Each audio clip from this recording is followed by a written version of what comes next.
everyone, this is Marika and I welcome you all to this new session of Community Health Nursing with me. In our previous session, we have discussed about food hygiene, we have discussed about food preparation, the purchasing of the food, the consumption of the food and sanitation of the eating places, what is to be done and how it can be maintained. In this session today, we are going to discuss a very interesting topic which is custom.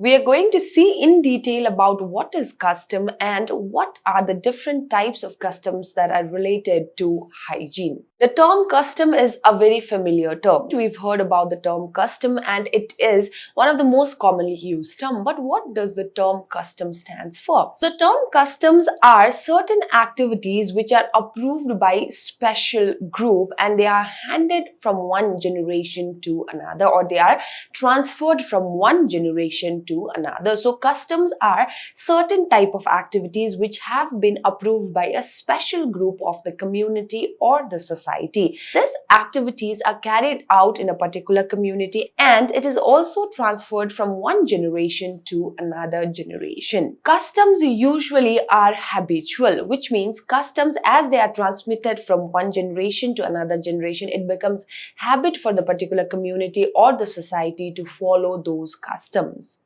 According to Anderson and Parker, custom can be defined as uniform ways of carrying out activities and the activities are transferred from one generation to another. Customs can be defined as an approved way by the particular society, by a special group in the particular society, and it is followed in a uniform manner. It is followed by every individual in the particular community and it is also transferred from one generation to another generation. I hope you've got an idea about what custom is. Customs are certain activities that are given approval by the special group of the community or the society, and these activities or this behavior of an individual is transmitted from one generation to another generation, and it is usual, it becomes habitual. People in that particular society or community follow those kind of activities and behave in certain way which has been approved by a special group.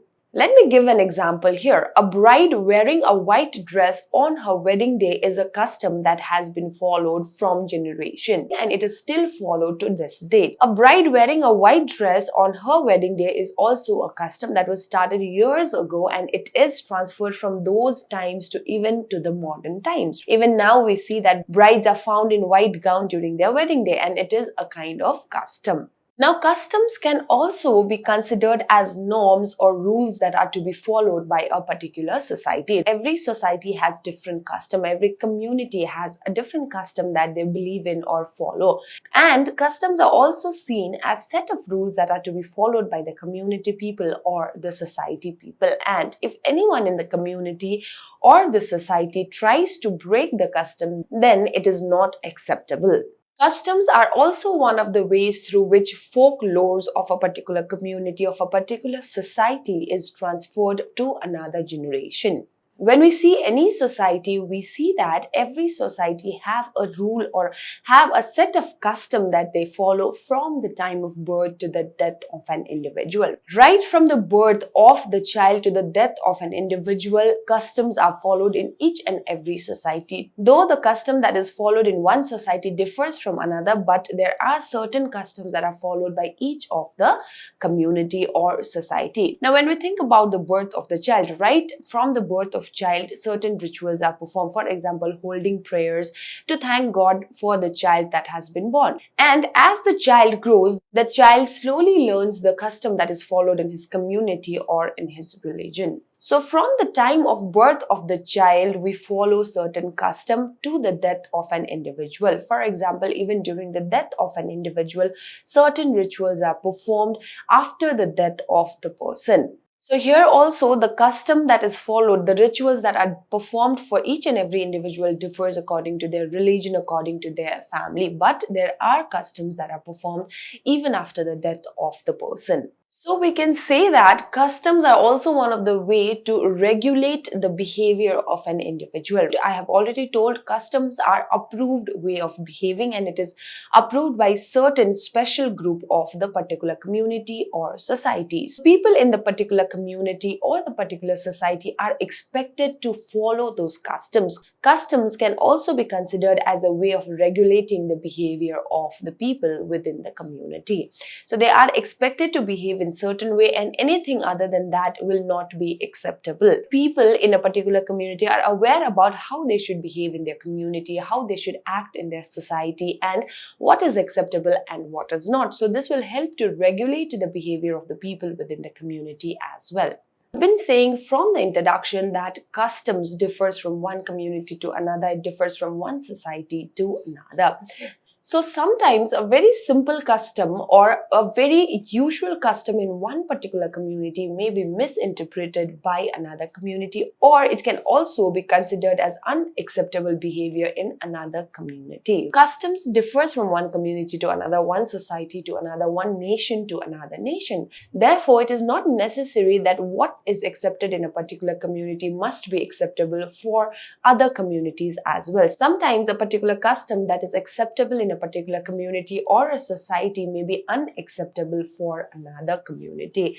That is the reason why we are always told when we visit some other country or when we visit to some other state where we are not aware about the rules and regulations, about the customs, it is always good to learn about their customs, it is always good to learn about their laws and then visit the particular country. And it is because of this very reason we are told to learn about the customs, the traditions and the laws of the country that we are visiting, because what is acceptable in one community is not acceptable in another community. So if there are differences within the nation, in the community itself, it is obvious that from nation to nation, the customs, traditions and laws differ. Although customs are approved by special group of the community or the society, there are chances certain customs may have a negative impact on the health of the people. Customs are followed and they are also approved by special group, and it is conveyed from one generation to another generation. But it is not necessary that customs are always positive or have positive impact. There can be negative impacts of the custom as well.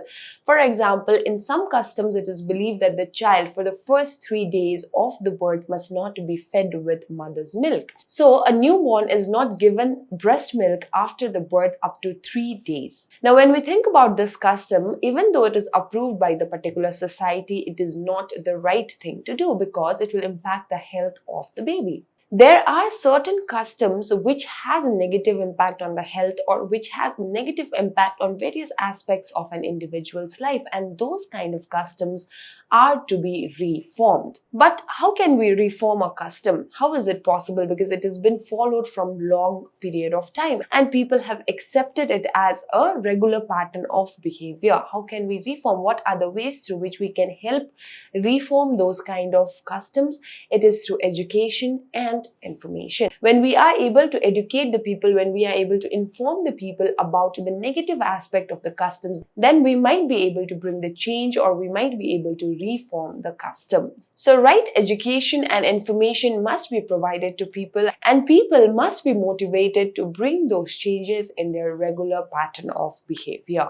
I hope you've understood what customs are. Let us now see few of the customs that are related to hygiene. We are all aware that personal hygiene is one of the most important part or most important component of one's life, regardless of the religion, the culture, or the place of origin. For a human being to function properly or for the well-being of an individual, personal hygiene is one of the most important component, and it is also followed by each and every individual regardless of what culture they belong to, what religion they belong to, or their place of origin. But the health behavior of an individual is influenced by various things, even though it is followed in every religion, every culture, regardless of the place of origin, every individual follow personal hygiene. But the health behavior of an individual is affected by various things such as the environment, the culture, and also the education of the person. Personal hygiene is one of the most effective way of protecting ourselves from acquiring any kind of illnesses. When we think about hygiene, it is not just about keeping our body clean, or it is not just about cleaning our body. Hygiene helps in various ways, such as it prevents infection, it prevents injuries, it does not let pathogenic microorganisms enter our body and cause any kind of disease. Good personal hygiene will boost the self-esteem of the person, and it will also make the person more comfortable and relaxed. So there are various customs related to hygiene. The first one that we have is hand washing. Hand washing was a very very common behavior that was followed by Romans, Hebrews, and Egyptians from earlier time. They used to wash their hands before and after dinner. Among Greeks, it was considered ill-mannered if the guests at the house do not wash their hands before they eat any food that is served to them. In earlier times, it was seen that servants used to carry a vessel with water filled in it for the guests to wash their hands. Hand washing is one of the important aspects of personal hygiene, and it was followed from long time back in order to make sure that the hands are cleaned and not contaminated before consumption of food. Hand washing is one of the good custom that was followed, and it is still practiced to this date, which prevents the ingestion of pathogenic microorganisms. The second one that we have is bathing. Now, bathing is also one of the important component under hygiene. In order to clean our body, one must take bath regularly. So taking a bath before we offer prayer to God is mostly followed in Hindu religion from a long period of time, and it is a custom in Hindu religion. Similarly, like that, a woman is asked to take bath after her menstrual cycle is over in order to purify her body or in order to keep herself clean.